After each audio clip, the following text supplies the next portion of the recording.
Hi, my name is Caitlin and I'm doing video thread 2. So I don't think that dangerousness risk assessment tools should be admissible in court.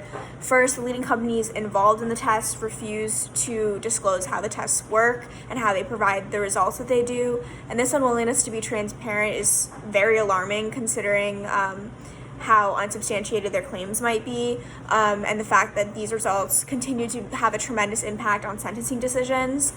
In addition, these tests, which supposedly predict the likelihood of the defendant committing another crime, fail to be useful for these purposes in any capacity.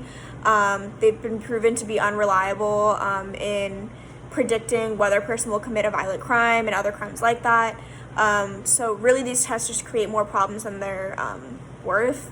So the basic concept of these tests is deeply flawed in my opinion. Although it's convenient to pretend that we can mathematically predict people's behaviors, we are very unpredictable people, and I think that there's often too many factors at play to really attempt to predict what somebody will do. For example, many crimes that are committed, including, most robberies, tend to be crimes of opportunity, which means that if the person has an opportunity to commit the crime and think that they can get away with it, then they will. And if they don't, then they might not. So it's impossible really to predict whether that person will have the opportunity to commit the crime and then act on that opportunity based on the answers to 100 some odd arbitrary questions. In addition, countless studies, including the ProPublica study discussed in both the lecture and the supplemental video we watched, they've showcased the racial inequality that these tests inherently have.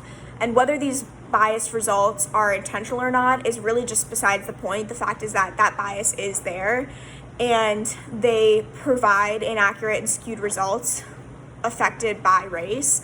So although the test makers claim that race is not taken into account with these tests, a person's not asked their race, it is indirectly associated with the questions in the tests in a few different ways. So some of the factors included in the test evaluation include like employment status and whether either of your parents have gone to jail before, etc. So these factors are related to race due to structural racism, which I learned about in depth in an anthropology course called Race and Racism here at UF. So basically, structural racism refers to a system in which public policies and cultural stereotypes and norms and institutional practices reinforce and perpetuate racial inequality. So these factors can include or can affect things like how likely an individual is to be caught for committing a crime.